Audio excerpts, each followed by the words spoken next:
So the phone contained my personal map, and without it I felt lost, as though I had newly arrived for a second time and was again without connection.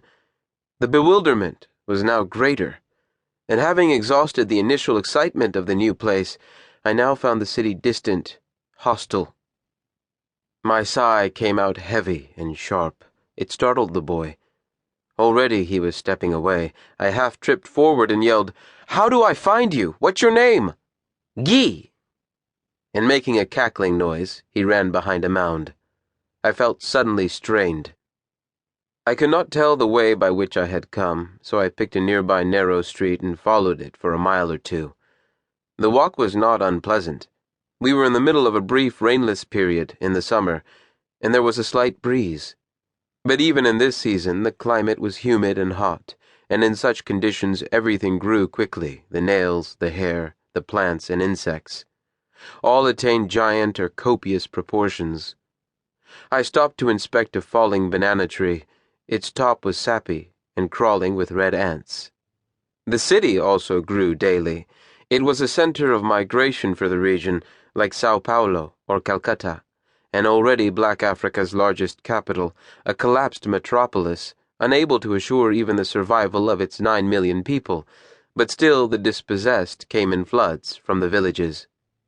I passed some women sitting on their porches, washing down their children from canisters of soapy brown water. They looked up. "Bonjour," I said. Slowly they repeated the word, as though they had not expected it. The main road was unlit, and cars streamed past. People stood in packs, frantically waving their hands and rushing to each slowing taxi. I made a circle with my forefinger pointing at the ground, and 20 minutes later found space in a minibus going north. My house was to the south, but it was the end of the working day and I was commuting like the masses. This was my way of finding a free seat. I trembled incessantly, as did the bus's plywood floor. The metal chassis around me was covered in the dents of countless collisions. The driver took us to the city's commercial area, cruising along the street edge and gathering passengers. A man hanging on the back of the bus constantly yelled our route. People swelled toward us like a sea. We sat in an old Volkswagen, whose 12 cushioned seats had been pulled out and replaced with wooden benches. Soon we were more than 30 inside, cramped side by side, hands between our knees. We squeezed more for the woman who brought in her drooling infant. The windows were sealed shut, so there was no breeze, and inside it was suffocating. The human smells engulfed us. But I looked through the glass and saw the movement, and this perception of the wind gave some false relief. We came to the harbor with its broken heavy machinery, and the 2- and 3-story buildings stained with long black stripes, algae rising from within the cement and blooming in the open. One imagined the decomposition that lived hidden within. The city seemed to be falling apart, building by building. Structures crumbled so slowly they seemed almost to melt. At a roundabout we circled a brick monument, black as though burned. The statue of the Belgian king had long been toppled, leaving 2 pillars framing an empty space.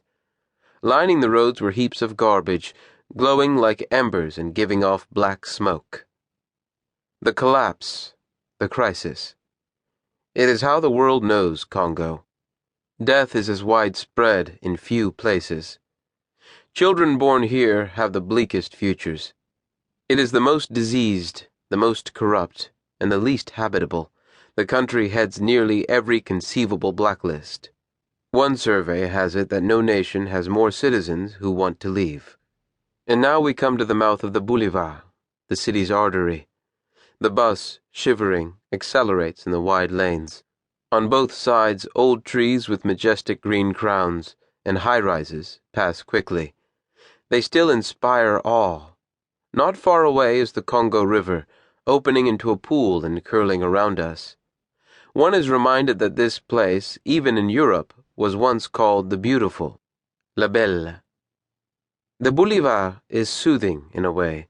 This part of the city, one feels, has a certain vision, and was made with care. Buildings 80 and 90 years old are still intact, with porches and pillars and triangular eaves.